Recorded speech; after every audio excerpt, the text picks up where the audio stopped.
brevemente de una introducción hacia los primeros estudios que se hicieron de esta.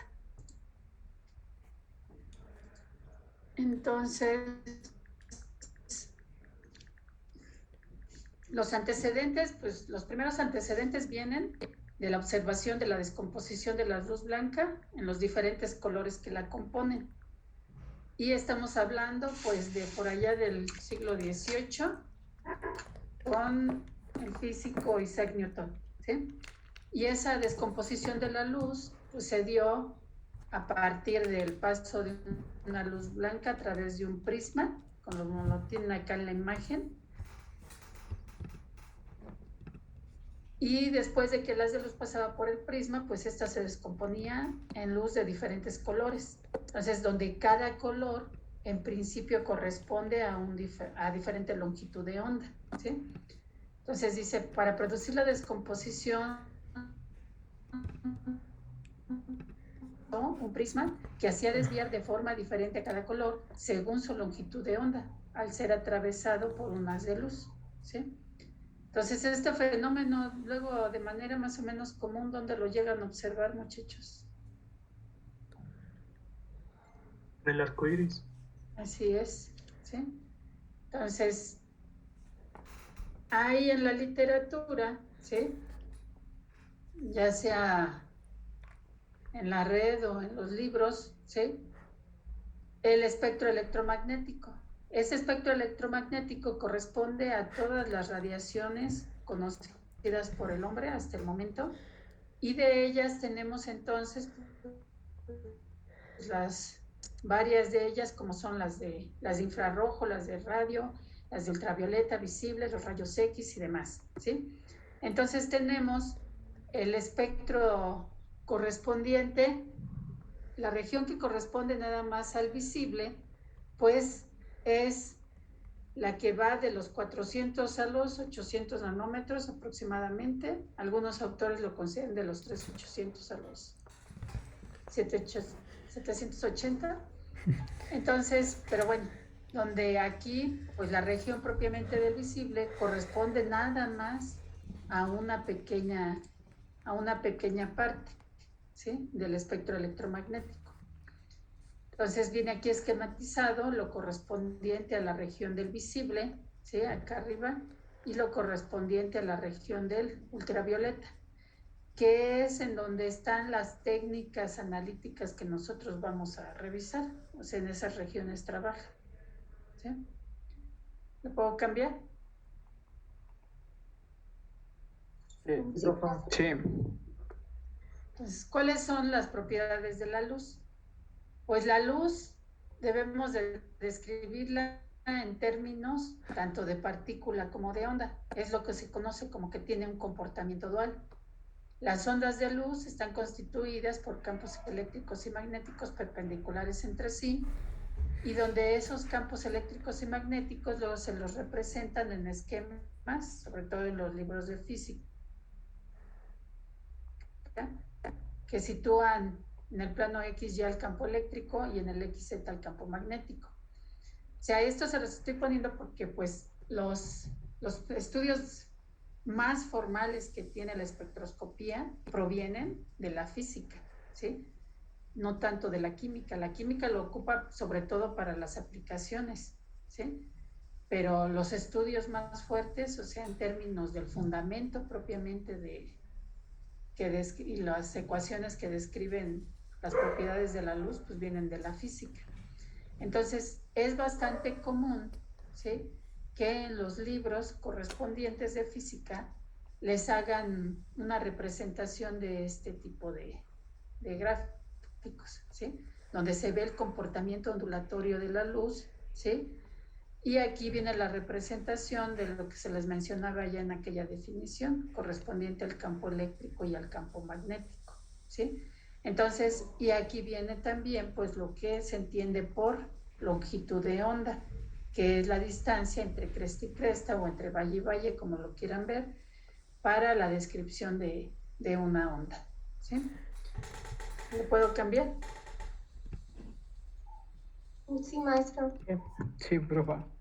Entonces tenemos aquí la longitud de onda representada aquí como lambda, que es la distancia entre cresta y cresta de una onda.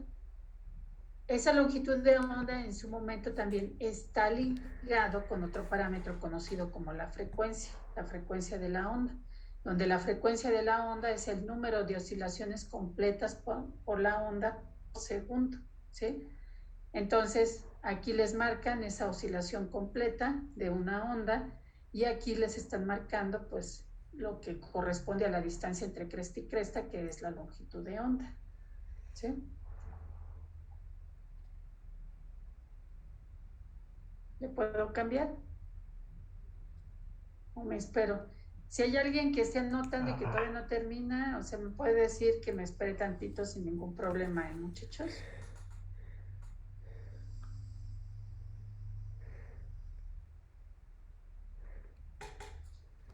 Ya puede cambiar, pero... ¿Algún otro que me diga si ya, muchachos? Sí, profesora, ya puede cambiar. Ok. Entonces, el campo eléctrico, ¿sí?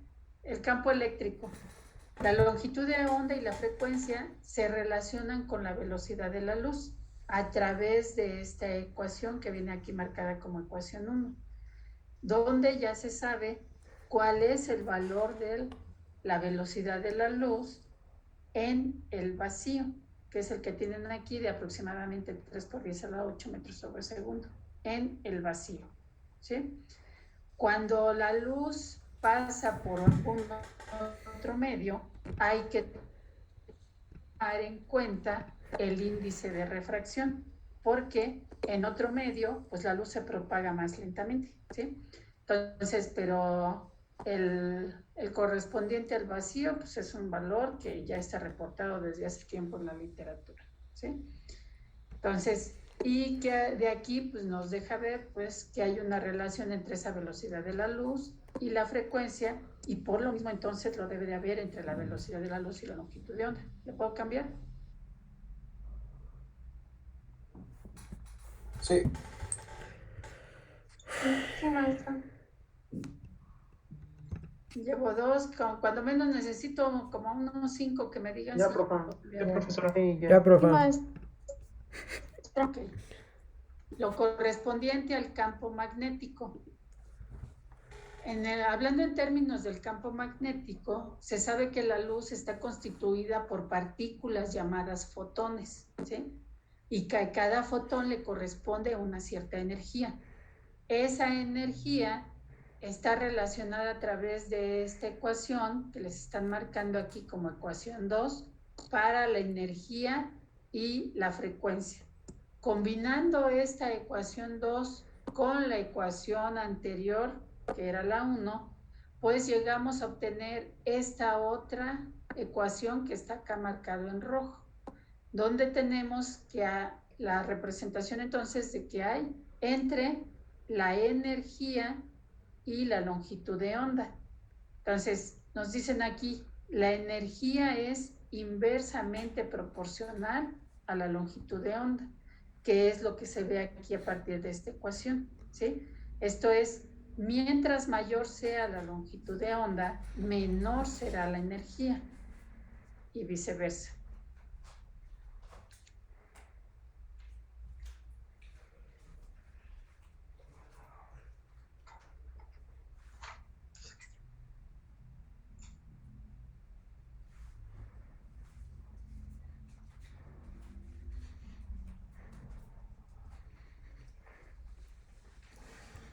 Entonces, a lo que nos lleva esta ecuación, aquí en rojo, pues es que si los haces de luces de diferentes colores tienen diferente longitud de onda, entonces van a tener también diferente energía. ¿Vamos bien, muchachos? Sí, profesora. ¿Le puedo cambiar? Sí, profa. Sí, puede cambiar. Sí, profa. Ok. Entonces aquí tienen otra representación del espectro electromagnético, ¿sí? Pero básicamente pues es el mismo, ¿no? Tiene las ondas de infrarrojo, las del visible, ultravioleta, los rayos X, ¿sí? Nada más que aquí en este caso también viene representado un comportamiento ondulatorio, el comportamiento ondulatorio de la luz, ¿sí? Y que como puede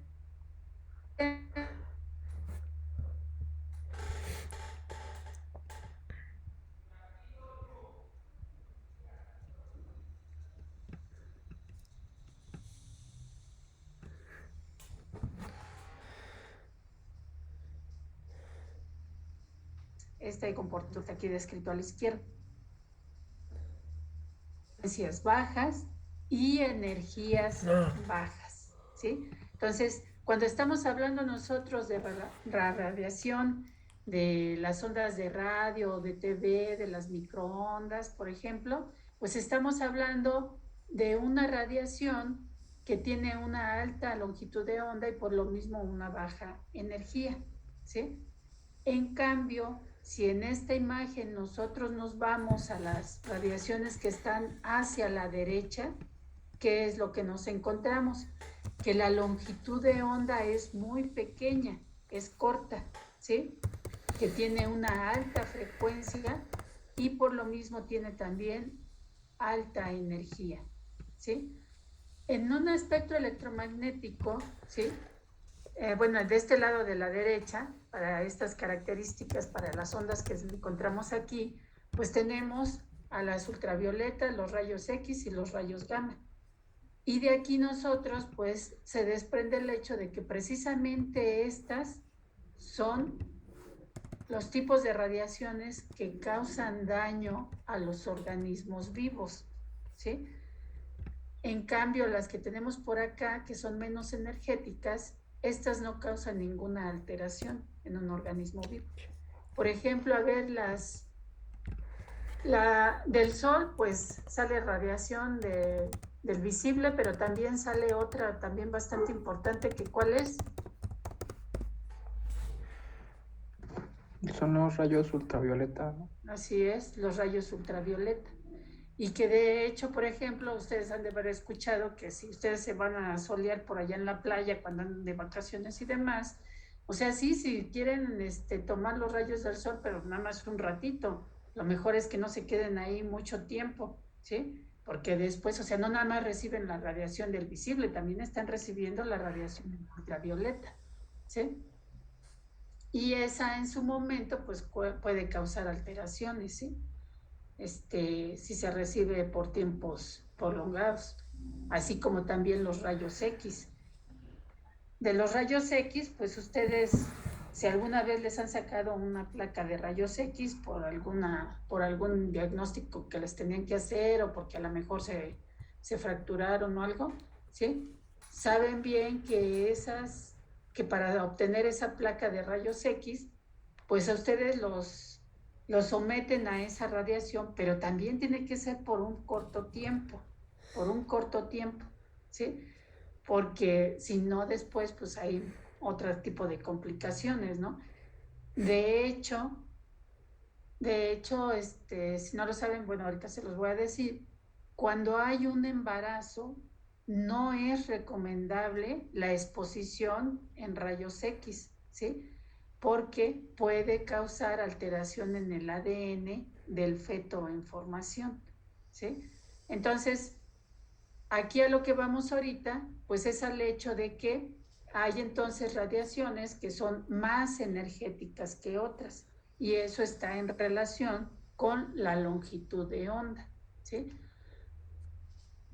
De esa radiación. Entonces, aquí en la parte de abajo tienen pues enlistadas algunos tipos de radiaciones, los rayos gamma, X, los ultravioleta, los visibles, los del infrarrojo, y tienen aproximadamente cuál es la longitud de onda que contemplan, ¿sí? que comprenden, y el tipo de interacción correspondiente. Por decir algo, los rayos X y los rayos gamma penetran a nivel del núcleo del átomo. Por eso ven por acá en la interacción que les hablan de emisión nuclear y ionización nuclear, ¿sí? Cuando hablamos de ultravioleta visible, que es la que está aquí en blanco, ¿sí? Con letras blancas, pues es precisamente donde Las técnicas que vamos a revisar nosotros, pues están por aquí, ¿no? Lo del ultravioleta invisible. Aquí está mal este valor, aquí es 180, para el ultravioleta va del 180 al 380 nanómetros aproximadamente, 180, 380, y para el visible de los 380 a los 800 nanómetros aproximadamente, ¿sí? Y aquí nos dicen la interacción correspondiente. Esa interacción es a nivel electrónico, o sea, es propiamente la periferia de los átomos, son los electrones los que van a estar ahí cambiando de nivel energético, ¿sí? Lo correspondiente al infrarrojo, ¿sí? Que es esta parte que corresponde aquí del espectro electromagnético, pues aquí, bueno, aquí nos están manejando otras unidades también, que en su momento, pues nosotros podemos hacer la conversión correspondiente, ¿no? Nos dicen aquí de los 800 nanómetros a los 100 micrómetros. Pero bueno, si queremos una sola unidad, pues nosotros podemos transformarlo. Y aquí nos hablan que las interacciones se dan a nivel de enlace, ¿sí? Entonces, bueno, nosotros vamos a revisar aquí, vuelvo a repetir, técnicas en donde vamos a estar entre la región del ultravioleta visible y vamos a revisar también un poco de lo correspondiente del infrarrojo, ¿sí? Dentro de las técnicas espectroscópicas que vamos a revisar. No vamos a revisar todas, hay muchas más también técnicas espectroscópicas, pero lo que nosotros vamos a revisar cae principalmente, vuelvo a repetir, dentro de la región del ultravioleta visible y una técnica que es la que entra propiamente dentro del infrarrojo. ¿Vamos bien, muchachos? Sí, maestra. Sí, profesora. Sí, papá. Entonces le voy a cambiar, Más que se deje. Ya. Entonces, para esto, pues vamos entonces a recordar también que la materia está descrita en niveles energéticos, ¿sí? Estos niveles energéticos, pues son característicos de cada sustancia, ¿sí? Entonces, bueno, tenemos en su momento que si tenemos una partícula en el estado fundamental, ¿sí? Si tenemos una partícula, átomo, ion, molécula, una partícula así en términos generales, y en su momento se hace incidir un haz de luz de cierta energía, ¿sí? Pues entonces esta partícula lo que tiende a hacer es a cambiar su nivel energético, ¿sí? Pasa de un nivel energético a otro, por eso se le llama un brinco cuántico o una transición electrónica, ¿sí? Pasa a otro nivel energético, ¿sí? Este nivel energético de menor energía se le conoce como estado fundamental o basal. Estados energéticos de mayor energía se conocen como estados excitados. Entonces, este proceso que les acabo de describir, donde la partícula se incide sobre ella un haz de luz y absorbe la energía correspondiente de ese haz de luz para pasar a un nivel energético mayor, este fenómeno físico-químico es conocido como un proceso de absorción, ¿sí? Ahora bien, cuando tenemos de un inicio a una partícula, átomo, ion, molécula, según sea en su momento, así partícula en términos generales, en un estado energético excitado, tiene entonces un exceso de energía. Y entonces lo que va a tender a hacer es a regresar al estado fundamental, porque este estado de alta energía es inestable. Entonces tiende a regresar hacia el estado basal de menor energía y al hacerlo saca un haz de luz, ¿sí?, de la energía que tenía en exceso, o sea, de cierta longitud de onda, que debe de corresponder al delta de energía de los estados energéticos correspondientes. Entonces, bueno, acá entonces nos dicen, este último que les acabo de describir es un proceso de emisión. Entonces, en la naturaleza, pues dependiendo de la sustancia de la cual se esté hablando y las condiciones en las que se esté trabajando, algunas veces pues se presentará un proceso de absorción o bien un proceso de emisión, si esa sustancia presenta esas características para presentar ese proceso. ¿Sí? ¿Vamos bien, muchachos? Sí, profesora. Sí, profa. Entonces, la radiación es absorbida o emitida por una sustancia solamente cuando la energía corresponde a alguna cantidad de energía necesaria para la transición del nivel energético, ¿sí? ¿Qué quiere decir eso? O sea, aquí entre este estado fundamental y este estado de mayor energía hay un delta de energía, ¿sí? Entonces, ¿cuántos niveles de energía hay? Vuelvo a repetir, pues eso depende de la naturaleza de esa sustancia, ¿sí? Cada compuesto, cada elemento tiene sus diferentes niveles energéticos que son característicos de él, ¿sí? Y entonces, cuando el haz de luz llega y incide sobre la partícula y se da la transición hacia otro nivel energético, pues entonces ese delta de energía, lo que les están diciendo en este texto es que debe de corresponder a este delta, o sea, de esta energía de mayor valor hacia esta del estado fundamental, o sea, este delta de energía es el que corresponde, ¿sí? Y entonces, como cada compuesto tiene, o átomo, demás, o elemento tiene pues una particular distribución entre estos niveles energéticos, pues por lo mismo también estos deltas de energía también corresponden única y exclusivamente a ciertos elementos, ¿sí? Entonces, lo que le da pues finalmente la característica a las técnicas de que pueden ser utilizadas para hacer también un análisis cualitativo, ¿sí?, además de uno cuantitativo. Y bueno, acá a la derecha nos dicen que los cambios energéticos en las sustancias pueden ser a nivel electrónico, a nivel vibracional o rotacionales, ¿sí?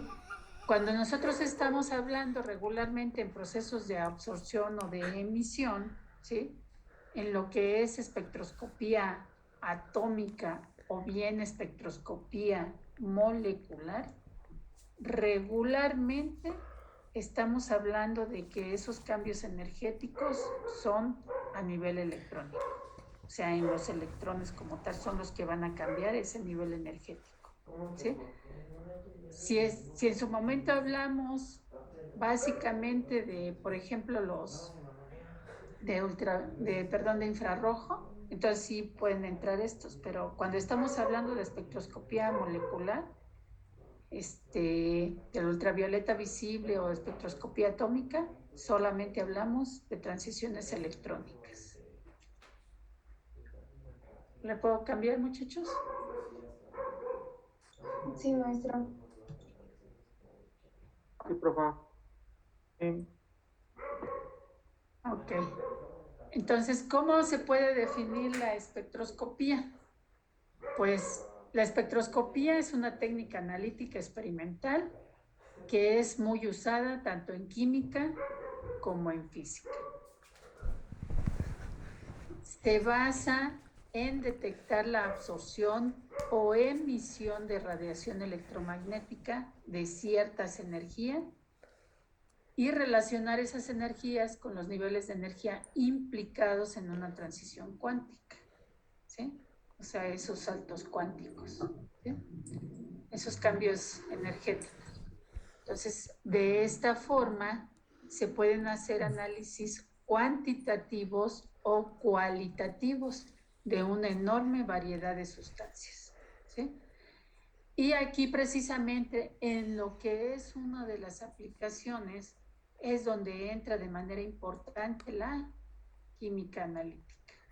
Porque para la química analítica, sin ser el objetivo único, pero sí de los más importantes, es precisamente realizar análisis cuantitativos o cualitativos, ¿sí?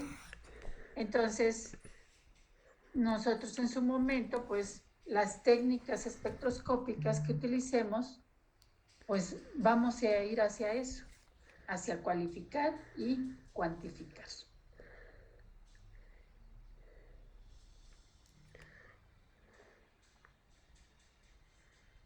¿Le puedo cambiar o me espero?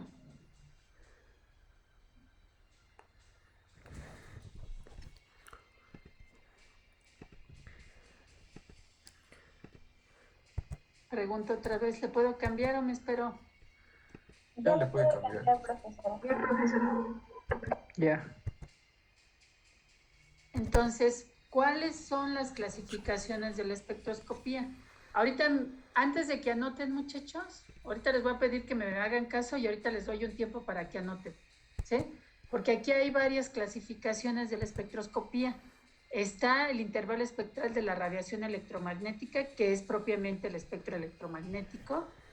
Se puede clasificar también en la forma de intercambio de energía entre la radiación electromagnética y la materia, esto es, si es un proceso de emisión o si es un proceso de absorción. Y se puede clasificar también en base a las propiedades del sistema. Si la interacción es a nivel del núcleo del átomo, ¿sí? A nivel nuclear. Si es a nivel, o sea, si yo voy a trabajar, por ejemplo, propiamente con un átomo, o si voy a trabajar propiamente con las moléculas, ¿sí? Entonces, dependiendo del tipo de clasificación, pues en su momento también se dan aquí otras subclasificaciones de las técnicas, pero básicamente hay 3 maneras de clasificar a la espectroscopía: por el intervalo espectral, por la forma de intercambio de esa energía y la radiación electromagnética, ¿sí? Y la materia y las propiedades del sistema, ¿sí? Entonces anoten, por favor, y cuando terminen me avisan, por favor.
Perdón, ya le moví.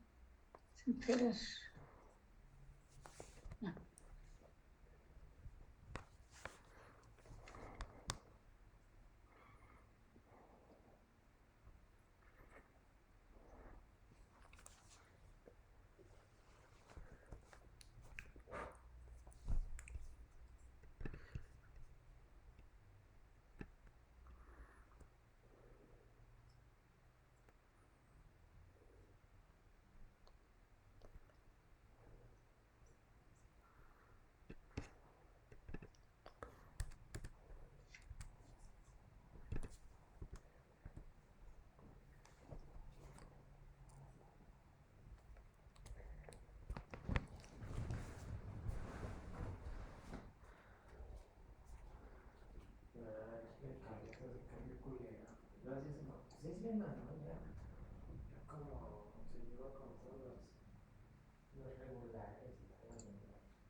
¿Todo bien, muchachos?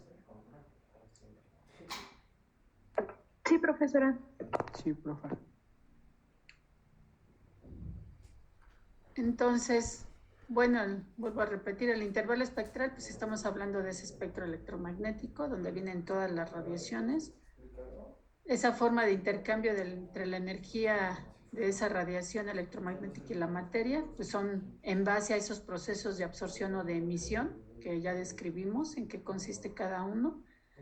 Y las propiedades del sistema, si estamos hablando de la espectroscopía nuclear, pues hay algunas técnicas que hablan así a nivel del núcleo, pues es la resonancia magnética nuclear o la resonancia paramagnética electrónica. La espectroscopía atómica, si estamos hablando de átomos, está la espectrofotometría de absorción atómica y la de fluorescencia atómica. Aquí nosotros vamos a entrar al estudio de esta, de la de absorción atómica. Y ahí vamos a hablar también incluso de la de emisión atómica, ¿sí? Y dentro de la espectroscopía molecular, pues vamos a estar hablando de lo que corresponde a la conocida como espectrofotometría del ultravioleta visible, que es propiamente una espectroscopía molecular, y también en cierta medida vamos a hablar en su momento de la espectroscopía del infrarrojo. ¿Sí? ¿Le puedo cambiar? Sí. Entonces, vámonos ahorita con lo correspondiente del ultravioleta visible, ¿sí? Entonces, lo anterior hasta ahorita, pues había sido así en términos generales, ¿sí? Haciendo nada más anotaciones de algunas cosas, ya en particular, pero ahorita sí, lo que vamos a ver ahorita es lo correspondiente nada más a una espectrofotometría ultravioleta visible, que es una espectrofotometría molecular, ¿sí? ¿En qué consiste ese proceso de absorción? Bueno, pues yo voy a tener una solución donde la voy a tener en una celda, va a incidir un haz de luz de cierta intensidad inicial, aquí denotado como P subíndice 0, ¿sí? Se hace pasar el haz de luz por la solución, sale de esa solución el haz de luz, o sea, la atraviesa, y esto, lo que está contenido, la solución que está aquí contenida en esta celda, se le está llamando como blanco, ¿sí? Después, en esta segunda imagen de aquí abajo, tenemos también una celda, pero nos hacen la indicación de que ahorita en la celda ya está contenida en esa solución el analito. Va a pasar el haz de luz, pasa sobre la solución, bueno, atraviesa la solución, y sale el haz de luz después de haber pasado por la solución, ¿sí? Entonces, en su momento, pues, el analito se encuentra aquí en esta solución de aquí, pero en las medidas espectrofotométricas es bastante común que se ocupe un blanco en esas determinaciones, ¿sí? Recordemos que es un blanco, ¿Alguien que quiera decirlo? ¿Qué es un blanco, muchachos, en espectrofotometría? Es una muestra que no debe contener el analito, solo el disolvente. Así es, ¿sí? O sea, una solución que no debe de contener el analito. Vamos a ocupar muestra, el término de muestra, nada más cuando sea la muestra tal cual. O sea, la original, pues, a eso me refiero. Cuando nosotros hablemos ya de nuestra solución problema, entonces vamos a tener en el entendido de que nosotros ya tenemos ahí la solución, donde está contenida el analito, y a la cual le vamos a hacer la determinación, ¿sí? Para que, o sea, yo sé que no se me van a confundir en ese sentido, pero no está por demás aclarar, ¿sí? Porque, por ejemplo, si en un dado momento nuestra muestra es una aleación, ¿sí? Esa aleación, obviamente, bueno, aquí, por ejemplo, estos estudios que vamos nosotros a realizar o a revisar aquí, pues son en solución. Entonces tenemos esa aleación, primero que hacerle un ataque, para después poner el analito en la solución, bueno, para que el analito quede en solución, y de ahí nosotros ya tenemos nuestra solución problema. Sí, ¿vamos bien, muchachos? Sí, profe. ¿Sí o no? Sí, Sí, profesora. profesora. Tenemos aquí nuestro blanco, que sabemos que no debe de contener al analito, debe de contener todo lo demás que haya en esa solución problema menos el analito, ¿sí? Y acá pues tenemos esa solución problema que obviamente contiene el analito. Entonces, en las mediciones espectrofotométricas, nosotros necesitamos hacer pasar el haz de luz a través de un blanco, pero también hacer pasar el haz de luz a través de nuestra solución problema, ¿sí? Que es lo que intentan representarles con esta imagen. ¿Cuál es el resultado o uno de los resultados que ustedes obtienen cuando hacen este tipo de experimentaciones? Bueno, uno de esos resultados es un espectro electromagnético, ¿sí? Ese espectro electromagnético es un gráfico donde se mide la propiedad en cuestión, donde esa propiedad es la absorbancia en función de la longitud de onda. Entonces, estos espectros electromagnéticos, ¿sí?, tienen una forma dada dependiendo qué compuestos se esté estudiando, ¿sí? Es una forma característica para cada tipo de compuesto. Esto es, no hay dos compuestos que tengan el mismo espectro, ¿sí? El mismo espectro de absorción. Entonces se caracterizan porque los anchos de banda son grandes, y por grandes estamos entendiendo pues algo así de los 50 a los 100 nanómetros. Ahora bien, acá a la derecha de esta imagen tienen ustedes aquí una representación de espectros de absorción para compuestos de clorofila. Se las diferencian aquí como la clorofila A, la clorofila B y la clorofila C. Sin embargo, todas son clorofilas, ¿sí? Alguna partecita de esa molécula pues será diferente para que una sea considerada como A, otra tipo B y la otra tipo C, ¿sí? Pero básicamente todas son clorofilas, ¿sí? ¿De qué color es la clorofila? Así cuando ustedes ven o bueno, ¿dónde está contenida la clorofila mayormente? ¿Es la de las plantas? Así es la de las plantas. ¿Y de qué color son las plantas en su mayoría? Verdes. Verdes, ¿sí?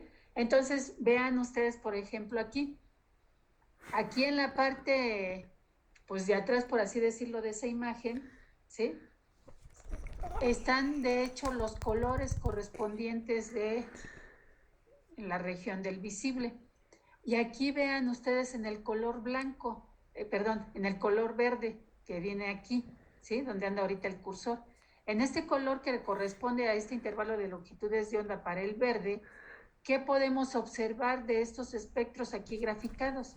Pues que la absorbancia prácticamente es casi de cero, muy baja. ¿Por qué es esto? Bueno, pues porque de hecho la clorofila, ¿sí? Es un compuesto que en solución, o sea, como tal, presenta un color verde, ¿sí? Ese color verde es el que ve el ojo humano y es la radiación que no fue absorbida por ese compuesto. Por eso nosotros lo podemos ver así a simple vista. Entonces, ¿pero cuáles radiaciones son entonces las que sí absorbió? Pues las que no corresponden a este. En este caso aquí tenemos, pues de los espectros, si ustedes se fijan, acá de estos tenemos máximos de absorción y también por acá en el color rojo también tenemos máximos de absorción. Sí es cierto que valores más pequeños que estos, pero también acá se presentan picos, ¿sí? Entonces lo que les describe acá esta leyenda de la imagen. Dice, espectros de absorción de la clorofila A, B y C. Puede verse que absorben los colores de los extremos del arco iris hacia el azul, aquí a la izquierda en la imagen, y el rojo, aquí a la derecha en la imagen, ¿sí?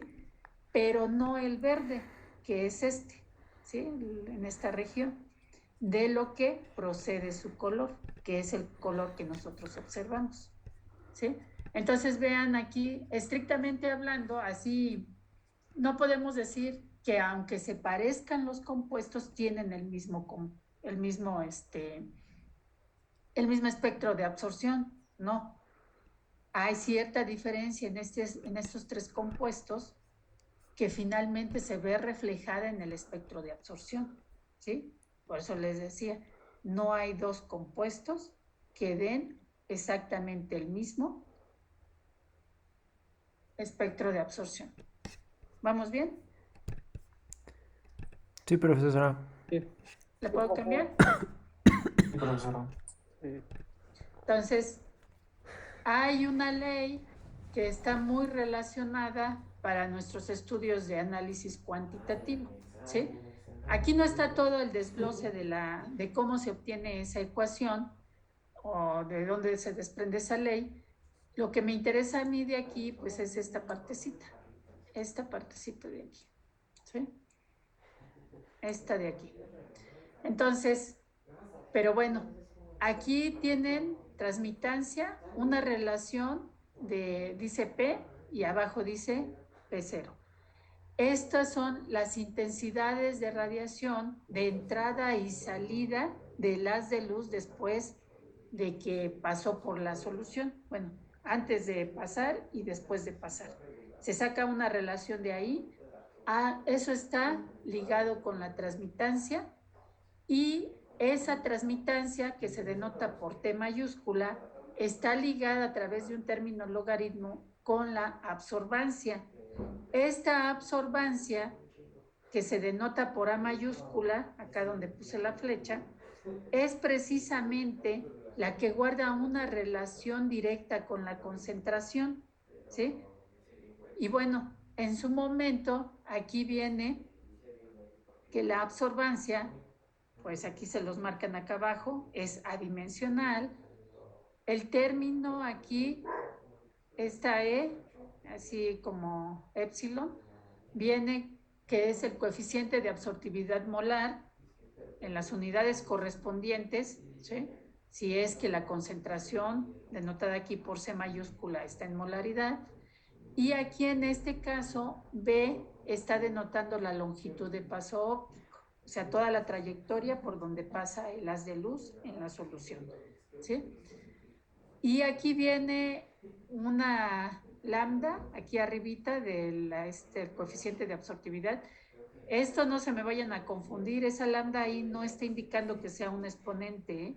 Está indicando, para que no se les olvide, el hecho de que ese coeficiente de absortividad molar es constante si y solo si la longitud de onda es constante, ¿sí? Entonces, en su momento, porque si eso es una constante y yo grafico, ¿sí? De esa ecuación, si yo grafico, pues voy a tener que la C, la concentración, pues va en el eje de las X, La A, que es la propiedad, va en el eje de las Y, que es la absorbancia, la variable dependiente, ¿sí? Y entonces, ¿qué comportamiento debería de tener esto en base a esta expresión? Pues debería de ser un comportamiento de línea recta, donde la pendiente pues estaría representando precisamente ese coeficiente de absortividad. Bueno, no me salió muy bien la M. Más o menos. Entonces, donde esa pendiente pues lleva adentro ese coeficiente de absortividad y esa longitud de paso óptico.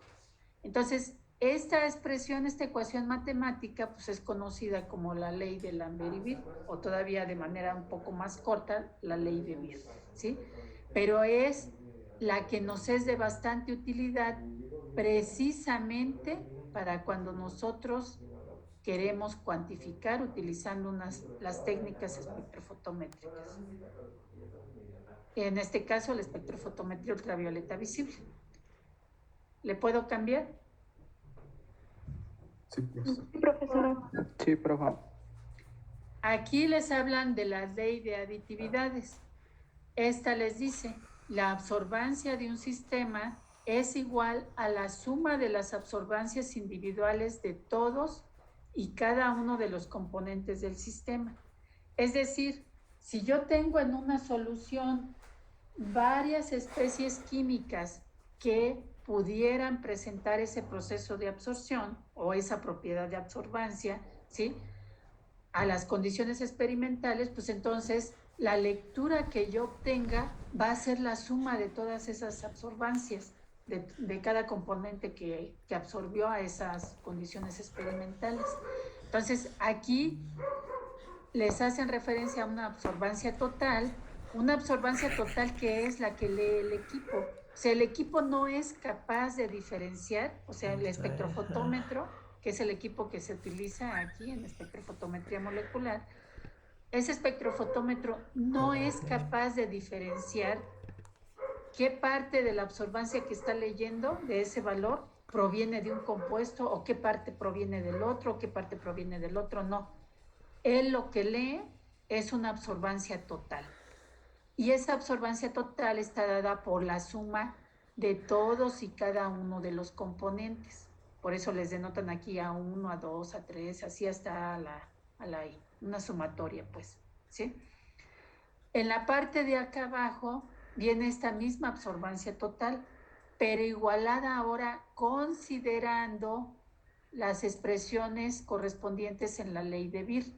O sea, aquí en esto que les acabo aquí de subrayar por acá abajo, el coeficiente de absortividad, la longitud de paso óptico y la concentración. O sea, esto es la ley de Beer para el componente 1, ¿sí?, que presenta esa propiedad.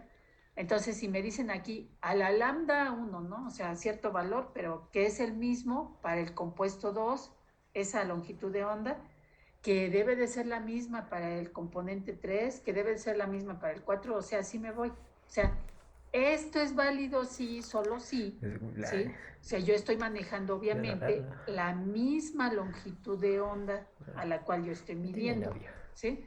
Entonces, pero esto es ley de Beer para el primer componente, ley de Beer para el segundo componente, ley de Beer para el tercer componente, para el cuarto, y así me voy, ¿sí? Que finalmente me habla precisamente de esa ley de aditividades a la hora de que vamos a tener, si tenemos varias especies que presentan esa propiedad en esa solución que yo estoy midiendo. ¿Vamos bien, muchachos? Sí. Sí, Sí, profesora. profesora. Sí, profe. ¿Puedo cambiar? ¿O me espero?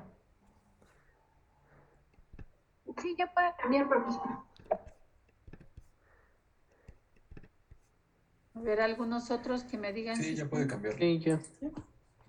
Ok. Entonces, esto que tienen ahorita aquí en pantalla es una representación de una pantalla de equipos más viejitos. En los equipos más viejitos que eran analógicos, no como los electrónicos de ahorita, había una aguja que en su momento, cuando ustedes metían la solución a medir, pues ya esa aguja pues le señalaba hacia dónde, ¿no? Ese era el valor, vamos a suponer que aquí, ¿no? Por ejemplo. Entonces, de esa agujita, ¿sí? Pues ustedes podían saber pues cuánto era, si es que leían en absorbancia o si es que leían en transmitancia, ¿sí? Porque esta escala de aquí, como ustedes ven, va de 0 a 1, algunas llegaban, por ejemplo, hasta 1.5, o hay incluso algunas a 2, pero bueno, el caso está en que estas unidades de aquí son para tomar lecturas de absorbancia, y estos valores de aquí son para lecturas de porcentaje de transmitancia. Entonces, como ustedes ven, pues no hay una relación lineal, más bien hay una relación logarítmica entre transmitancia y absorbancia.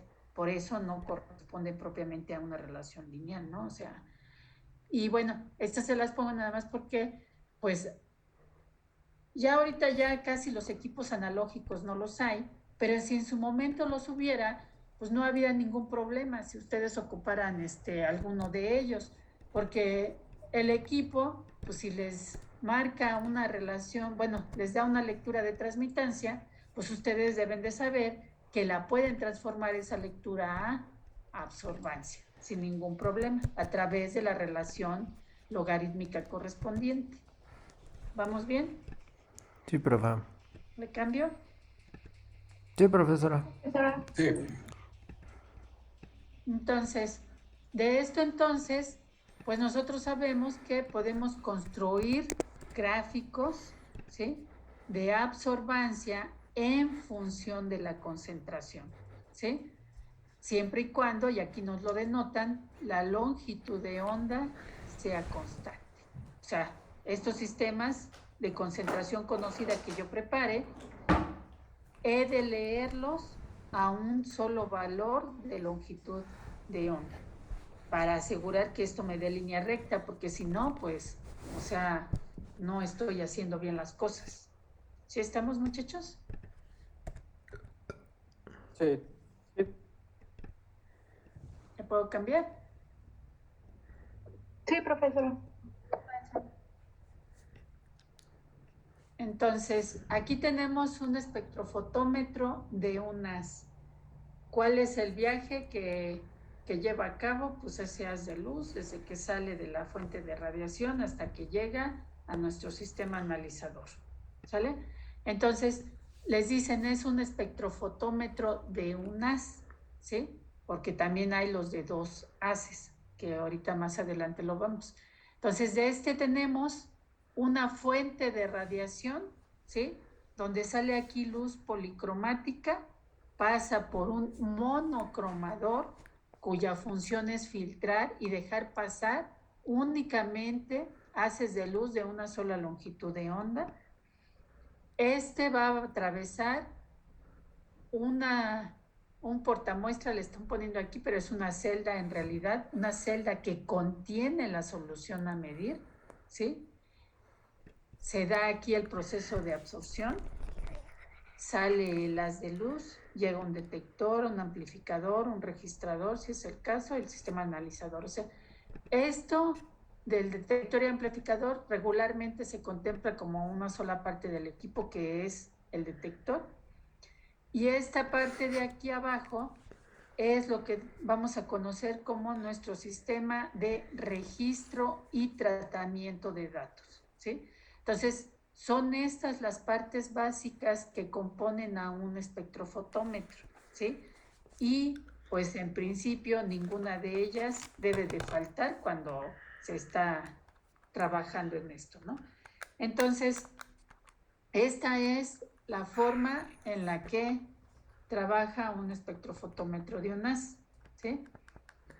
Y aquí hay imágenes de equipos que trabajan de esa manera, espectrofotómetros de un haz, ¿no? Entonces, aquí en esta primera imagen, donde dice aquí Spectronic 20, esta es la marca comercial, ven ustedes, este equipo es un equipo analógico. Aquí tienen la agujita, aquí tienen las 2 escalas que les decía, una para absorbancia y otra para transmitancia, ¿sí? los botones para en su momento calibrar, aquí este es el compartimiento de la celda para cambiarle la longitud de onda y demás, ¿sale? Esta parte que tenemos aquí, bueno, esta para este otro equipo, es también un espectrofotómetro de un haz, ¿sí?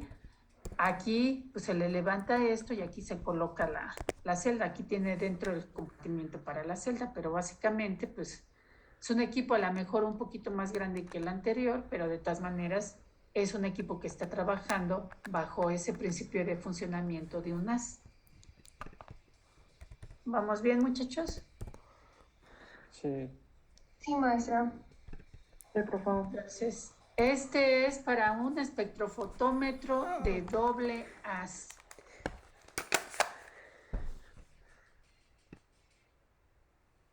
Doble haz, ¿por qué?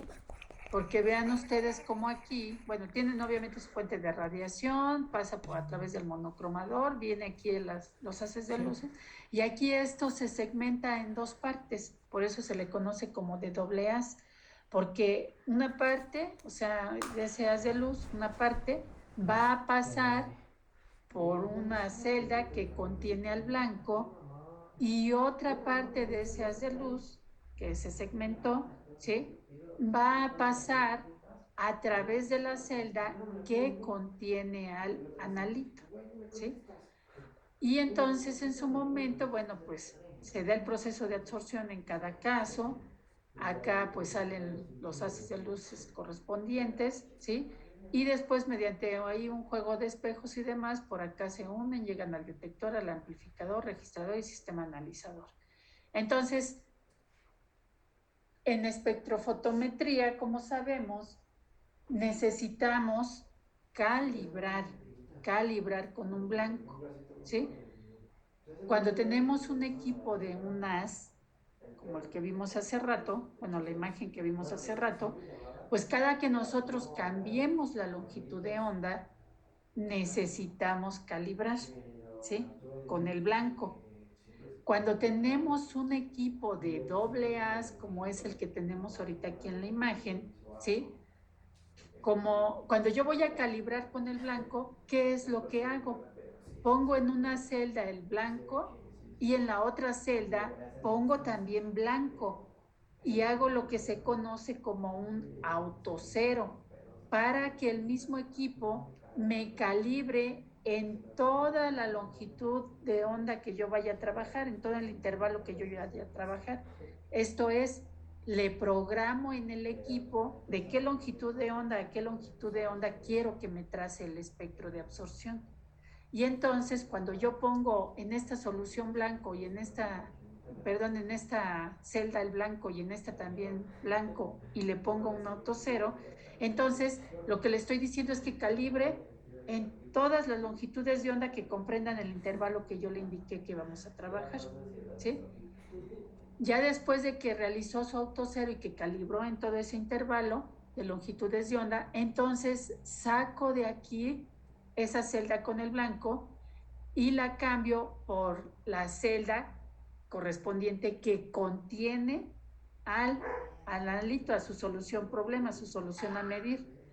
Entonces, y aquí en esta sí le dejo el blanco, ¿sí? Y entonces hago pues otra vez la corrida, bueno, ya le pongo que trace el espectro, ahí sí no le voy a poner que haga un autocero, ¿verdad? Porque yo ya quiero que trace el espectro.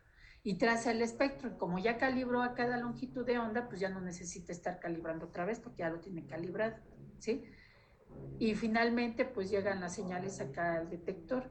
Pero acá en las señales pues ya el mismo equipo ya hizo la corrección y entonces por acá pues ya lo que les traza pues es el espectro ya como tal, ¿sí? Ya muchos de estos equipos, sean de un haz o sean de dos haces, o sea, hay veces que ya vienen ya con computadora.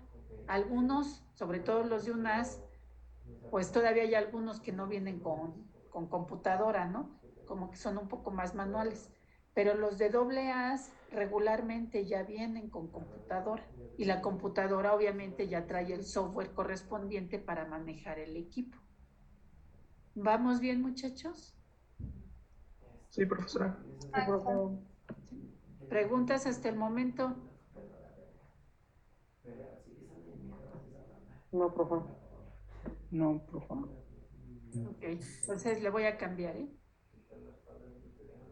Esta es una imagen de un equipo que trabaja con doble A, ¿sí? Entonces, y aquí, pues tienen precisamente aquí en la pantalla de la computadora, pues el trazo de un espectro de absorción para un cierto compuesto que en su momento corrieron ahí, ¿sale? Esta tabla que tienen aquí es lo correspondiente para colores absorbidos y colores complementarios dentro de la región del visible, ¿sí? Una tablita que luego la traen varios libros, ¿sí? Donde viene longitud de onda, color absorbido y color complementario. En ese color complementario, pues les indican acá que ese color complementario es el color que observa el ojo humano, ¿sí? Entonces, aquí, por ejemplo, ¿sí?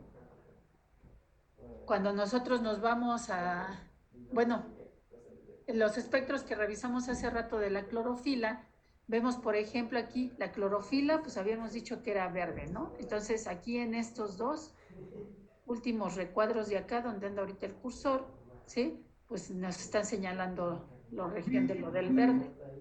Lo cual quiere decir entonces que el color absorbido correspondiente es el rojo o bien el púrpura, ¿sí? Ese azulito que decían por allá, ¿no? O algo por el estilo.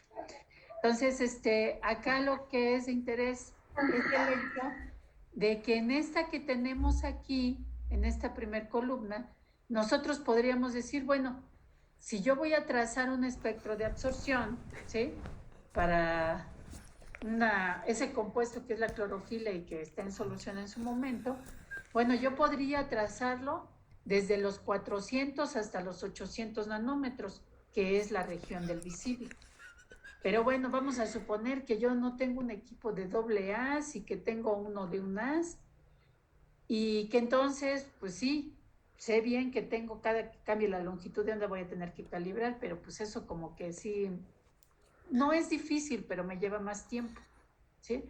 Entonces, a lo mejor, pues yo no quiero trazar desde los 400 a los 800 porque me voy a tardar un montón, ¿no? Mejor quiero nada más trazar el espectro, pero de donde yo crea que va a encontrarse el máximo de absorción.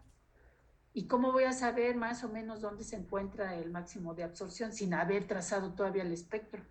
Ah, bueno, una tablita de estas me puede ayudar a acercarme, porque de esta yo puedo ver, bueno, pues la clorofila es verde, ese es el color complementario, entonces el color que absorbe es el rojo, y entonces más o menos yo podría decir, por los 620, los 680 nanómetros, me encontraría el máximo de absorción, ¿sí? Más o menos.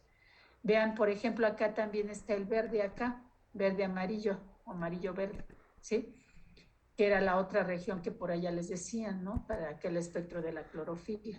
Entonces, vean, yo podría decir que también a lo mejor el otro máximo lo encontraría por acá, 400 o 420, ¿sí? Entonces, estas tablitas, pues regularmente me sirven para que si yo no quiero o no puedo en su momento por alguna otra causa trazar en toda la región del visible el espectro, pues entonces selecciono cierta longitud nada más de onda, donde lo voy a trazar, donde espero yo encontrar el máximo de absorción, ¿sí?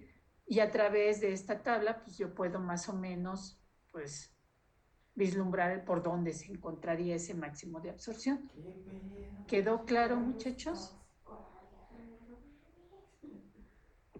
Sí, profe. Sí, profe. Sí, profesora. Entonces, bueno, de esto, por ejemplo, les digo, es para lo correspondiente del visible. ¿Qué tipo de lámpara se ocupa entonces aquí? Cuando yo trabajo en el visible.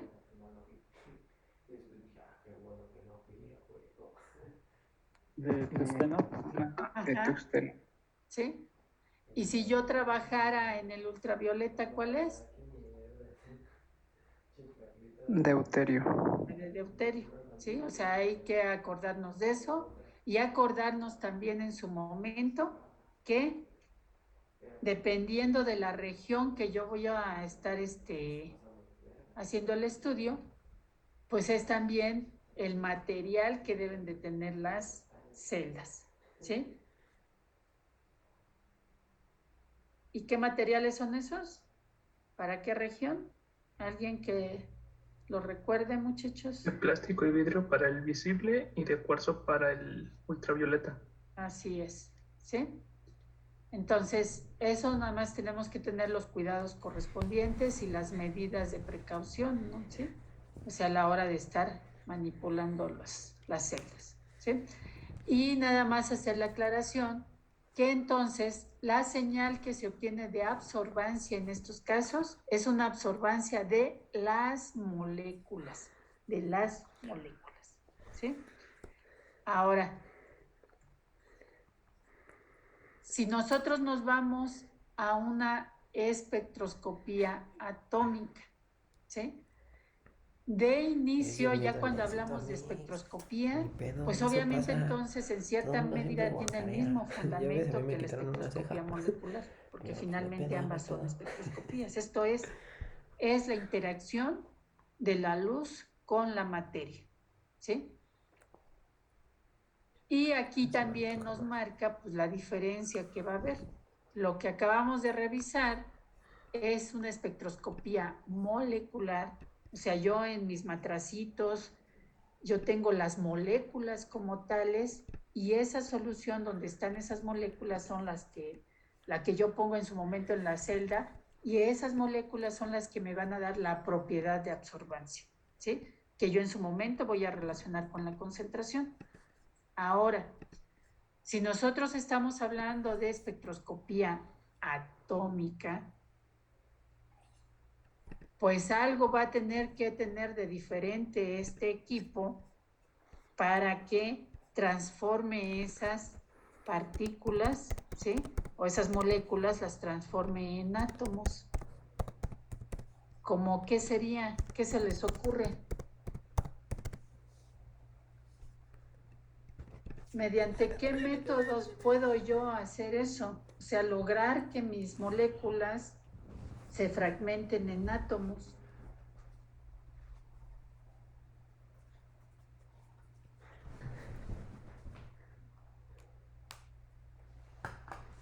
Pregunto. Podría ser con el... ¿Qué es detector de captura de electrones? No, ese es un detector que sobre todo se ocupa para cromatografía instrumental. Y no es por ahí, ahorita no es por ahí. Bueno, a ver, vamos a dejar un poquito más adelante la pregunta y vamos a revisar ahorita otra presentación que también corresponde al ultravioleta visible, ¿sí? Oh, rayos. ¿Sí la alcanzan a ver ya ahí en pantalla, muchachos? Sí, profesora. Sí, profe. Entonces, vean, aquí esto pues nos habla de espectroscopías, ¿sí? Tiene aquí, pues, nos hablan de los procesos de absorción o emisión de la energía radiante, ¿sí? Que es lo que se enfoca sobre todo la espectroscopía. Aquí está el dibujito donde están haciendo, pues, el paso de la luz blanca y se fragmenta en los haces de luces de los diferentes colores. Aquí está, pues, esa representación de un proceso de absorción, aquí abajo a la derecha, donde tienen ustedes E1, que es el estado fundamental, llega el haz de luz de la energía correspondiente y la partícula pasa hacia un estado energético mayor, ¿sí? Acá, pues viene otra vez el espectro electromagnético bajo pues, otra presentación, por así decirlo, pero que básicamente es lo mismo. O sea, vienen pues todas las radiaciones, aquí vienen los microondas, infrarrojo, ultravioleta visible, rayos X y demás, ¿sí? Y vienen, si acaso vienen aquí señaladas pues algunas técnicas experimentales, ¿sí? Aquí les indica nada más que estas de aquí abajo son para espectroscopía molecular y que esta de acá arriba, ¿sí? Por donde anda ahorita el cursor, es para espectroscopía atómica, ¿sí? Ahorita nada más todavía sin ver cómo le hacen para poder decir que acá leen lo de moléculas y acá a diferencia de eso leen lo de átomos, nosotros nada más hasta ahorita debemos de tener claro que entonces en todas estas son las moléculas las que me dan esa lectura de esa propiedad y que por acá han de ser átomos, ¿sí? Ahora bien, aquí en esta parte de aquí, pues viene otra vez la representación del espectro electromagnético, lo correspondiente al visible, y acá en esta tablita, pues lo correspondiente a cuando ustedes tienen, pues, los diferentes colores y el intervalo para cada uno de ellos, ¿sí? Acá en esta representación, ¿qué es lo que vemos? Pues un esquema de un átomo. Aquí donde está esta flecha, aquí, pues nos está marcando precisamente una transición electrónica de un nivel energético a otro, ¿sí? Que es lo que intentan en su momento decirnos cuando nos esquematizan lo del estado basal y los estados energéticos mayores y demás, ¿sale?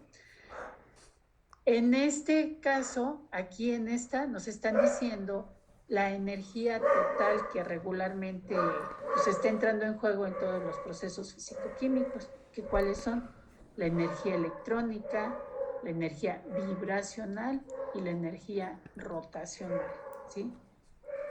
Y en su momento por acá pues nos dicen que básicamente en lo que contemplan las técnicas de espectrofotometría ultravioleta visible, ¿sí? Sea molecular o sea atómica, nosotros estamos hablando básicamente de energía electrónica, de los electrones en esas transiciones cuánticas.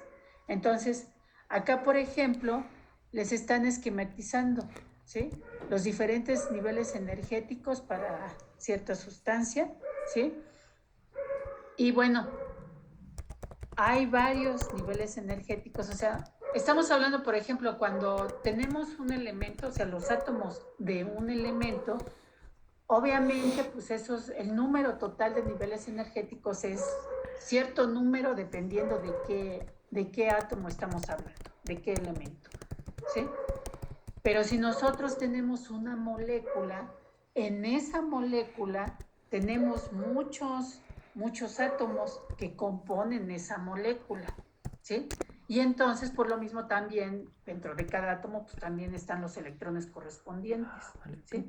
Por eso aquí nos marcan aquí como una cantidad tremenda de niveles energéticos, ¿sí? Aquí y acá.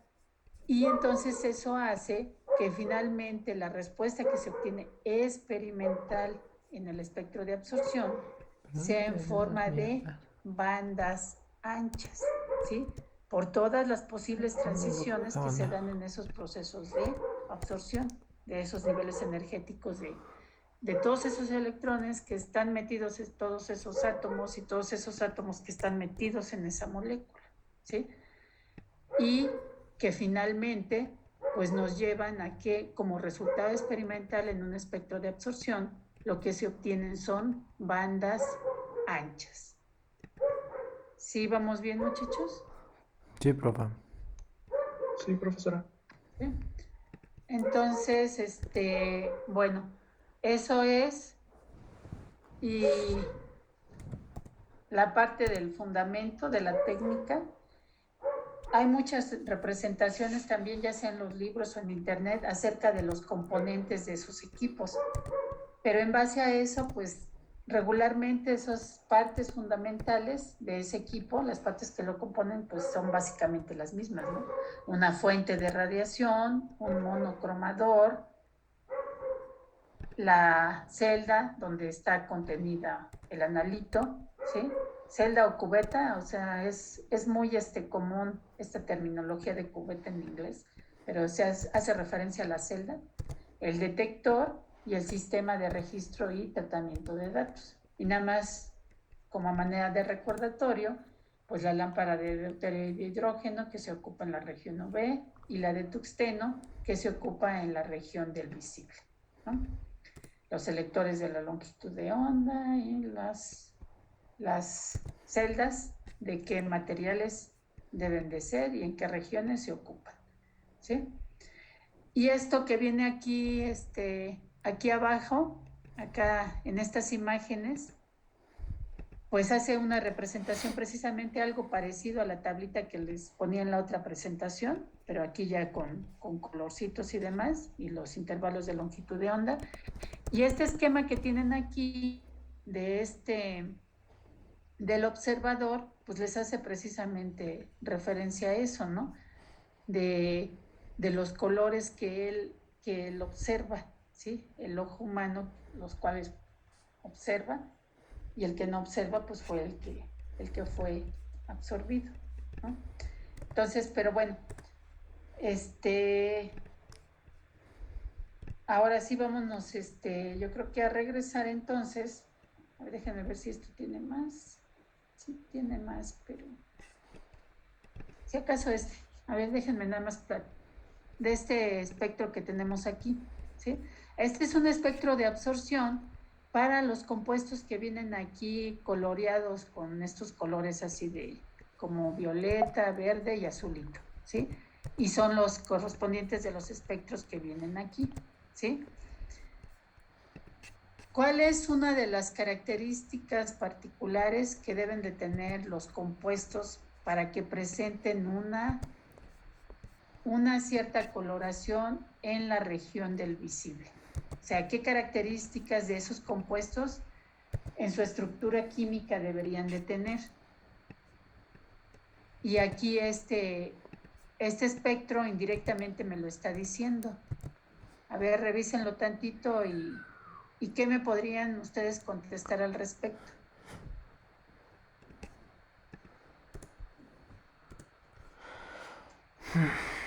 Espérame, profe.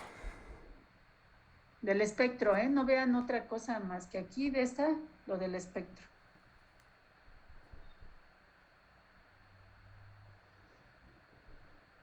¿Qué me podrían decir de ese espectro?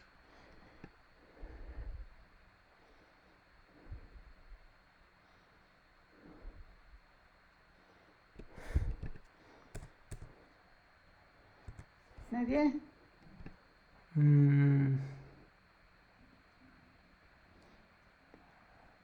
Sí me escucharon, ¿verdad? Sí, profe.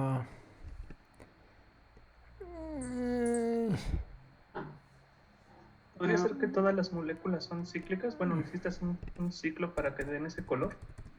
No necesariamente. A ver, o sea, en este caso sí hay algo que ver que es, pero no forzosamente tienen que ser cíclicas, ¿eh? Pero a ver, ¿alguien más? ¿Podría ser que en el espectro tengan como una tipo curva hacia abajo, como una cuna?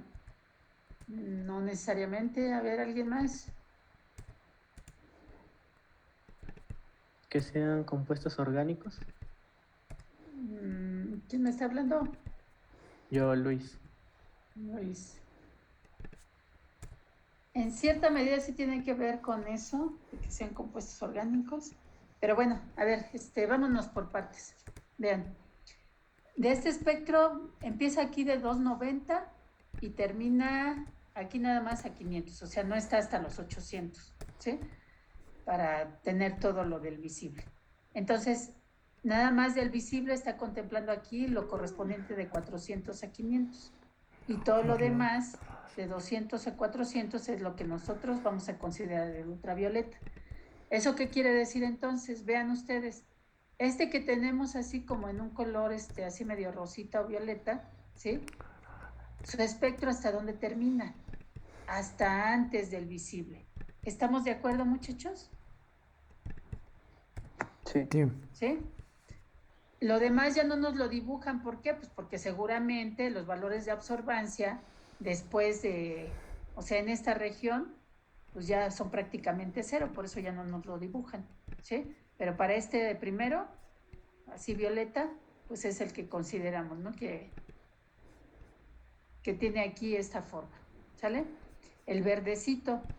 Este verde que tenemos aquí, vean, tiene aquí un máximo de absorción, luego viene acá y luego acá como que vuelve a subir y luego acá baja. Y acá ya no nos dicen más, pero seguramente es porque pues acá ya los valores también ya son 0 después, ¿no?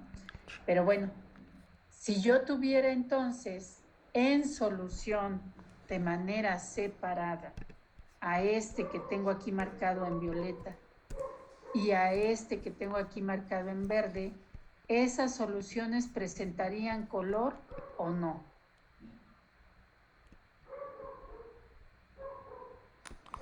Nada más la violeta, ¿no? Nada más la violeta. ¿Por qué? Ah, no, sí, las dos porque están en el rango de la luz visible.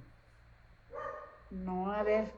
No, No, nada más el único que presentaría color sería No. el verde y el azul, porque esos son los que entran en el rango de lo visible.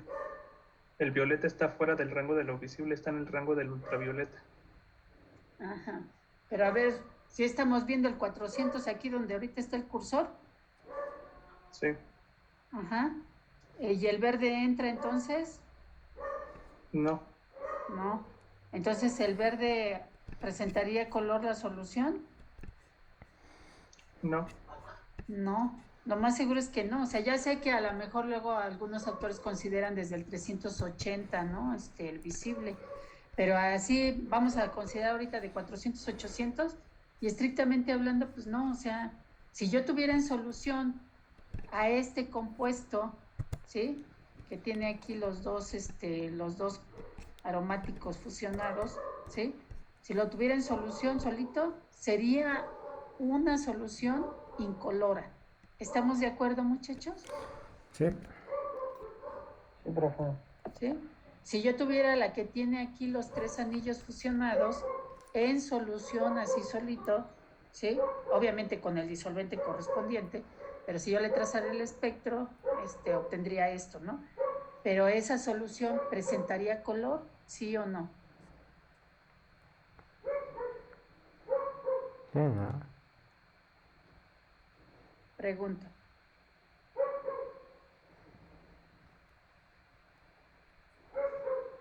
¿Sí o no? Sí, ¿no? Ay, a ver, espérame, ¿Qué profa. pasó, muchachos? No es una pregunta tan complicada. Ya me lo habían dicho, ¿no? ¿Presentaría color o no? No, No. no. Ahora, para el que está en azul, el que está en azul, vean, tiene su espectro, tiene un máximo de absorción, tanto en la región del ultravioleta, como también en la región del visible, ¿sí? Entonces, si yo en su momento tuviera una solución con que tiene los 4 anillos fusionados, ¿sí? Tuviera esa solución, que le voy a hacer yo la determinación, esa solución presentaría o no color al ojo humano. sí, Sí, Sí.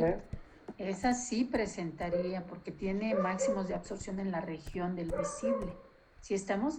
Esto es, si yo en algún momento quisiera cuantificar al que tiene estos 2 anillos aquí fusionados, sea en solución, ¿sí? Pues la manera correcta de cuantificarlo sería trabajando en la región del ultravioleta.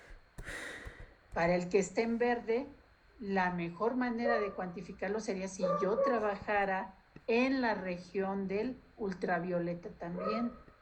Pero si yo voy a hacer el análisis del que está aquí en azul, pues yo puedo trabajar ya sea tanto en la región del ultravioleta como en la región del visible, ¿sí? Entonces, bueno, ya dependería pues qué decide uno o con qué equipo cuenta, porque hay espectrofotómetros que nada más leen en la región del visible. Y si nada más leen en la región del visible, pues es porque nada más tienen la lámpara de tuxteno, ¿sí? O sea, no tienen la otra lámpara. ni todo lo demás que se necesita para leer dentro de la región del ultravioleta, ¿sí? Entonces, si yo tengo, por ejemplo, en solución a que tiene los 3 anillos fusionados, pues, y yo tengo nada más un equipo que lee en la región del visible, pues entonces yo como que voy a tener que empezar a buscar por otro lado cómo cuantificarlo, ¿no? O cómo hacer su análisis, porque si yo no tengo manera de leer en el ultravioleta, pues, pero si ya consigo un equipo, o mi equipo sí lee tanto en el ultravioleta o el visible, pues no tengo ningún problema en analizar ese. ¿Sí quedó claro o no, muchachos? Sí, profesora. Sí, profe. ¿Sí? Entonces, y vean de lo que les preguntaba, ¿sí? ¿Qué diferencias entre la estructura química podemos ver de un compuesto a otro? ¿Sí? Podemos ver que hay enlaces conjugados. Aquí, por ejemplo, pues hay un cierto grado de conjugamiento de esos enlaces, ¿sí? Acá, como son más anillos, pues también se da mayor grado de esa conjugación. Acá son más anillos, sí es cierto, pero también se da en mayor grado esa conjugación. Entonces, de hecho, ustedes ven aquí, a mayor conjugación, la absorción se desplaza hacia el visible, ¿sí? Si todos son compuestos orgánicos, pero una de las características también dentro de esto es que muchas de las señales que se dan para ese proceso de absorción son referentes a electrones que están participando en enlaces conjugados. Por eso se alcanza a ver aquí que en el ultravioleta, como finalmente también tenemos electrones que están participando en esos enlaces conjugados en este primer compuesto y en este segundo compuesto, el violeta y el azul, ¿sí? De aquí como nos los están marcando para las estructuras, ¿sí? O sea, también presentan máximos de absorción, ¿sí? O sea, que los puedo yo cuantificar por espectrofotometría ultravioleta, sí. Nada más tener el cuidado correspondiente. O sea, tiene que ser en esa región. No los voy a yo a poder cuantificar en el visible, ¿sí? Si yo ya cuento, obviamente, con los espectros correspondientes. En cambio, si yo necesito hacer el análisis para que está aquí sombreado con azul, ¿sí? Para este compuesto, y yo ya cuento con el espectro, pues yo podría decir, bueno, pues yo lo puedo cuantificar tanto en el ultravioleta como en el visible. Ya si tengo yo un equipo que trabaja en las dos regiones, bueno, pues yo ya decido cuál me conviene más, acá o acá, ¿sí? Pero si yo ya nada más tengo un equipo que trabaje en el visible, bueno, pues entonces, pues sí, no tengo de otra, pero no importa, o sea, porque el compuesto también absorbe en el visible. ¿Sí quedó claro, muchachos? Sí, profe. Sí, profe. Sí. Maestra. Ok. Entonces, aquí, por ejemplo, tienen un espectro de absorción molecular, ¿sí? Aquí les dicen, es el ácido acetilsalicílico, está disuelto en ácido clorhídrico 0.05 molar, ¿no? Entonces, aquí, en este caso, ¿sí? Pues, ¿qué es lo que les están marcando? 2 espectros de absorción, uno en rojo y otro en negro. Y aquí vienen las concentraciones, o sea, en ambos casos es el espectro del ácido acetilsalicílico. Uno en mayor concentración que el otro, ¿sí? Entonces, si vean qué región del espectro estamos manejando aquí. Luz ultravioleta, ¿no? El ultravioleta, así es. Entonces, si yo lo quiero cuantificar, pues va a tener que ser en el ultravioleta, ¿sí? Y vean, es el mismo compuesto. La misma forma es básicamente de los dos espectros. ¿Qué es lo que cambia? La intensidad de absorción, o sea, cuál es la absorbancia en cada caso. Porque, vean, el rojo, ¿sí? Bueno, aquí también debería de estar marcado en rojo. No, sí, aquí están, ahí B. El B, que es el rojo, es el de 12.5 miligramos por litro. Y el A que es el que está en negro, pues es el de 25. Esto es, el que está más concentrado presenta mayor o menor absorbancia, muchachos. Mayor absorbancia. Mayor absorbancia, ¿sí? Que es finalmente lo que nos dice la ley de Beer. Si estamos, es el mismo compuesto, entonces si está menos concentrado, pues la propiedad será menor al que esté más concentrado y la propiedad en meses será mayor. ¿Estamos de acuerdo, muchachos?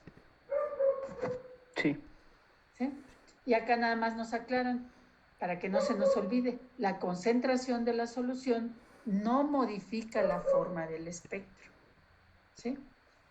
Esto, bueno, estas son fotos de equipos, ¿sí? También de espectrofotómetros, o sea, ahí está también lo de la ley de Beer, los espectros. Y si acaso aquí para mezclas, ¿sí? Si acaso aquí para mezclas.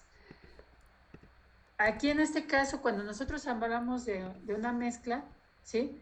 Estamos en el entendido que cuando menos tenemos dos compuestos que pueden en su momento presentar la propiedad correspondiente, que es la absorbancia. Entonces estamos hablando de la ley de aditividades, que aquí está representada como también en la otra presentación, pues ya se las había presentado, ¿sí? Pero bueno, aquí hay unos espectros correspondientes, ¿no? Vean, aquí de si nosotros tenemos aquí este amarillo que se ve que viene aquí y que luego no se alcanza a ver aquí porque se le encima el rojo, pero el amarillo viene así. Este es un compuesto para X, ¿sí? Luego después tenemos el de Y, que es este verdecito. Si Y estuviera solo, daría este espectro. Aquí no se alcanza a ver el verde en esta parte porque tiene encima del rojo. Y de hecho ese rojo, ¿de dónde viene? Pues de la mezcla de los dos. O sea, si yo tuviera a Y solo, sería el espectro de ese solito. Si yo tuviera a X solo en esa solución, pues sería el de este amarillo aquí por donde va el cursor, así, solito. Pero si yo tengo a X y Y juntos y sé que los dos presentan ese proceso de absorción, experimentalmente, ¿cuál sería el espectro que obtendría? Ahora sí, es todo este rojo que viene aquí, ¿sí? Entonces, propiamente, como ustedes ven, por eso se maneja la ley de aditividades, ¿sí? Porque aquí, aunque el amarillo no absorbe, el que está en verde sí absorbe. Y entonces en la mezcla, pues obviamente yo obtengo aquí como si fuera un solo pico, dado por la suma de la absorbancia de Y y de X, ¿sí? Al igual por esta zona, ¿sí? Aquí en esta zona el que no absorbe es Y, pero el que absorbe de manera importante es X, que vendría siendo el del color amarillo, ¿sí? Y entonces en la mezcla, pues se observa aquí un pico de absorbancia de un cierto valor dado, ¿sí? Porque se da la suma de las dos absorbancias. ¿Sí queda claro, muchachos? Sí. ¿Sí? Sí. Entonces, ¿cuándo yo puedo utilizar un espectro de absorción para hacer un análisis cualitativo? ¿Sí? Para hacer un análisis cualitativo, pues ese espectro de absorción única y exclusivamente si es que el analito está prácticamente solo en una mezcla, ¿sí? Yo podría utilizar ese espectro de absorción para poder decir, no, pues sí es este compuesto el que está en esta muestra, no es en esa solución problema. Pero si el analito no está solo y más aún tiene otro compuesto que también presenta la misma propiedad de absorbancia, entonces un espectro de absorción así como tal para que yo pueda identificar plenamente ese compuesto dentro de esa solución problema no es tan adecuado, ¿no? O sea, porque si yo trazo un espectro de absorción de esa solución problema que contiene a esos dos componentes ahí, los dos absorben, pues lo que yo voy a obtener va a ser esto, o sea, esto que está aquí en rojo, ¿sí? Y bueno, en su momento, pues yo podría decir, no, pues esto Esto aquí en rojo, pues no es exactamente lo mismo, no tiene la misma forma que este amarillo solito o que este verde solito, ¿verdad? Entonces, ¿por qué? Pues porque es una mezcla, ¿sí? ¿Sí estamos de acuerdo, muchachos? Entonces, en su momento, pues ya si quiero yo cuantificar, pues obviamente o lo separo o bien cuantifico utilizando pues una técnica también, utilizando la ley de actividades de mezclas. ¿Sí? Que bueno, ahorita no vamos a describir aquí, pero ahorita lo que quiero que me entiendan es eso, ¿sí? Que si yo quiero hacer un análisis cualitativo utilizando un espectro que obtuve para una mezcla, ¿sí? Y lo voy a comparar con un espectro de algún compuesto puro, pues si es una mezcla, lo de la solución problema, no puedo hacer tan de manera directa esa comparación, ¿sí? A menos que esa muestra sea el analito el único que presenta esa propiedad para que yo pueda hacer pues un análisis cualitativo de manera correcta. ¿Sí quedó claro, muchachos? Sí, maestro. Profesora. Entonces, ahorita ya no nos va a dar tiempo para lo de la espectroscopía atómica, pero sí cuando menos para medio decir, pues a lo que se quedó la pregunta esa, ¿no? ¿Cuál era la pregunta? A ver, préndame algunos sus cámaras. Ya sé que cuando comparto pantalla menos los veo, pero ahorita ya dejé de compartir y pues ya no los veo. A ver, ¿qué métodos conocen ustedes o saben ustedes que hay para que pudiéramos en algún momento fragmentar una molécula en átomos? ¿O qué se les ocurre? La fisión nuclear. Podría ser, pero tú ya te fuiste a algo bien drástico. Ajá, eso está, pero sí, súper drástico. Algo más normal. La electrólisis. Podría ser, pero no llega tanto al nivel que yo necesito. O sea, sí fragmenta en cierta parte a mis moléculas, pero no de la manera en la que yo lo necesito. ¿Sí? Porque ¿a qué me estoy refiriendo con eso? A que yo lo necesito. Necesito, si voy a estudiar un proceso también de absorción, necesito entonces fragmentar esas moléculas en átomos, y voy a hacer un estudio de absorción atómica, pero además que esos átomos que se formen estén en estado fundamental. ¿Qué se les ocurre, muchachos?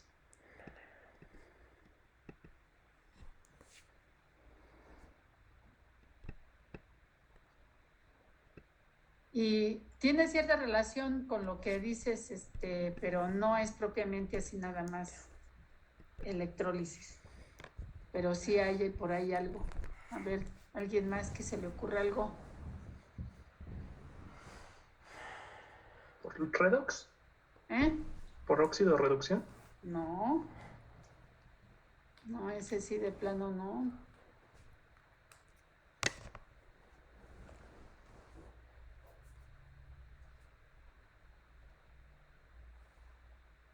A ver, ¿qué se les ocurre, muchachos? ¿Cómo qué creen que se pudiera ocupar?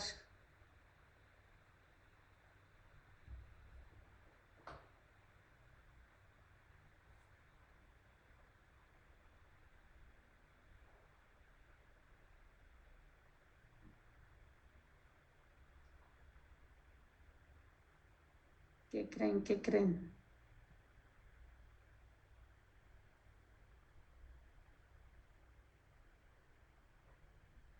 ¿No? ¿No se les viene nada a la mente? Así nada más, o sea, planteándolo así, bueno, a ver, yo tengo una solución, ahora ya no voy a hacer espectroscopía molecular, ahora voy a hacer espectroscopía atómica. Y además es de absorción, ¿sí? Yo ya sé en qué consiste el fenómeno de absorción. Entonces, ¿qué necesito hacer para fragmentar esa molécula en átomos? Hay que Donde llevar- los átomos que yo obtenga, pues ahí estén los átomos del analito, ¿sí? Y además que estén en estado fundamental, ¿sí? ¿Qué podríamos hacer? Por ahí alguien como que quiso hablar. un ionizador, pero A ver, ¿un qué? ionizador, Ah, pero me llama la atención porque no estaría ionizado no en estado fundamental. así es, así es. De ahí o sea, está bien que te llame la atención, porque un átomo en estado fundamental es muy diferente a una partícula ionizada. O sea, las características espectrales de uno y otro son diferentes. ¿Sí estamos? Entonces, bueno, así nada más, sin darles todavía del todo la respuesta, pero ya sí dándoles la mayoría. ¿Eh? ¿Qué necesito yo? O sea, voy a tener que meter energía al sistema, porque obviamente pues las moléculas no nada más porque sí se van a transformar a átomos, ¿estamos de acuerdo? ¿Energía en qué forma? Bueno, pues yo voy a tener dos opciones. Una opción es una energía a través de calor. ¿Calor en forma de qué? De una flama. La otra opción, ¿cuál va a ser? También de calor, pero calor a través de qué? De resistencia eléctrica, ¿sí? Entonces, finalmente, de las dos maneras, yo voy a lograr que en su momento mis moléculas en una solución las logre yo transformar, o sea, hacer que se rompan propiamente los enlaces que hay entre los átomos para que me dejen los átomos del analito libre, ¿sí? Por eso mismo, cuando se habla de absorción atómica, se habla de absorción atómica en flama o bien de absorción atómica en horno de grafito, que en el horno de grafito estamos hablando de un calentamiento eléctrico. Y en la flama, obviamente, estamos hablando pues, de una flama generada a través de una mezcla de gases, como lo de la estufa, pues. ¿Sí? Pero obviamente no son los gases de la estufa los que ocupamos ahí. ¿Sí estamos? ¿Sí quedó claro, muchachos? ¿Sí o no? Sí, profesora. Profesora, Bueno, por último, por favor, les pido que anoten su nombre en el chat y ya ahorita ya nos despedimos.